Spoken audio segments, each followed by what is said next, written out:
Right, so get this, a guy buys a house, you know, sounds pretty normal, right? But this buyer was on the FBI's most wanted list. Wow. Yeah, so we're talking about Daniel Andreas San Diego, using the alias Danny Webb, wanted for 2 bombings in San Francisco back in 2003. Oh, wow. There was even a $250,000 reward for his capture. Really?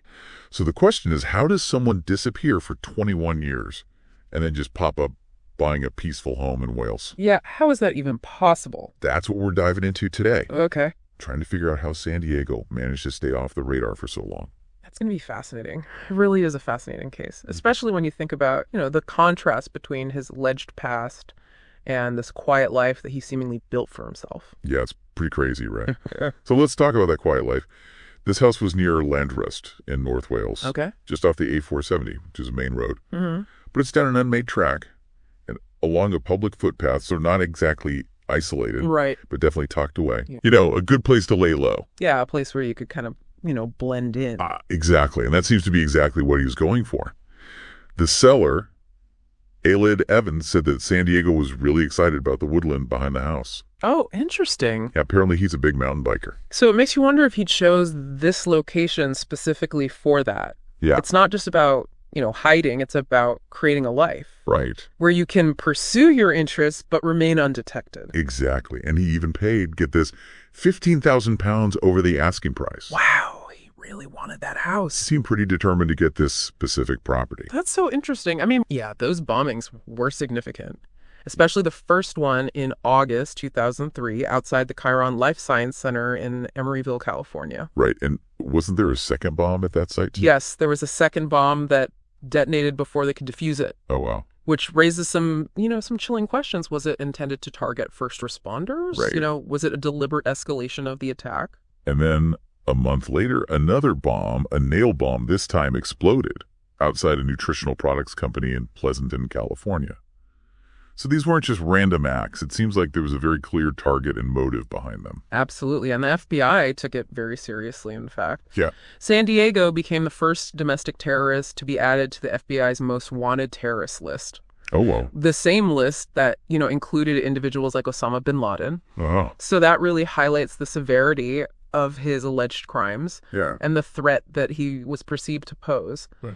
It's wild to think that someone accused of being involved in such serious acts could just vanish for 2 decades and reappear buying a house in Wales. I know, it's mind-boggling. But then again, maybe his ability to blend in was key to his evasion all along. Right, and, he was described as a likable, quiet man who said that he worked in IT, and he even came across as Canadian. Interesting. Because of his, soft-spoken nature. So he very carefully crafted this persona. Yeah, it seems like it. To avoid suspicion. Exactly. But wouldn't his IT skills, especially if he was trying to stay off the grid, leave some kind of digital trail? That's a good question. It's possible that he used, his knowledge to cover his tracks. Right. Maybe relying on encrypted communication. Yeah. Avoiding any online activity that could be traced back to him. So even with all of our advancements in surveillance technology, somebody with the right skills could still slip through the cracks. It seems that way. And here's another thing that gets me. The neighbors said they never saw him. So how do you live in a place for years and remain completely invisible? Right. Was it just a secluded location, or is there something more to it? That's one of the biggest mysteries in this case. Yeah. How do you vanish so thoroughly, especially in a world where surveillance is becoming more and more prevalent? It's like he mastered the art of blending in, becoming a ghost in a world that's constantly watching. It's a little creepy. Yeah. It is creepy. It's unsettling.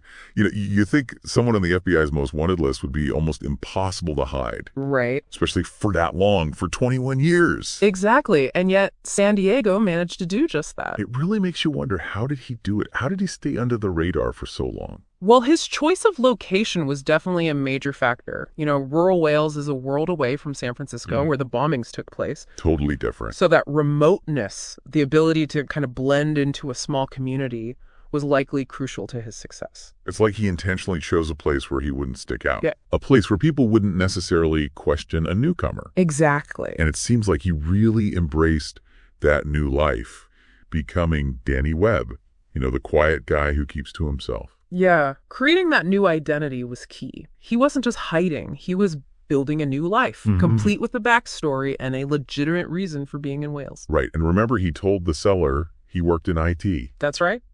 Do you think that could have helped him stay off the grid? Absolutely. It's plausible that he used his technical knowledge to his advantage, maybe using encrypted communication channels Yeah. or virtual private networks or other methods to mask his online activity. So even with all of our advancements in surveillance technology, someone with the right skills can still slip through the cracks. It appears so, and it's not just about technical know-how either. Yeah. It's about understanding how surveillance works and how to avoid triggering any red flags. Right. He was essentially a ghost in the system. And remember, the seller said he was likable and quiet. Didn't seem like the type to attract much attention. That's a crucial point. It's not just about hiding in the shadows, it's about blending in, Yeah. becoming part of the background noise, and it seems San Diego was very good at that. He even came across as Canadian. Was that deliberate, do you think? Yeah. Part of crafting that new persona? It's hard to say for sure, but it's definitely possible adopting a slight accent. Yeah. Changing your mannerisms, those can be subtle but effective ways to distance yourself from your past. It's almost like something out of a spy novel.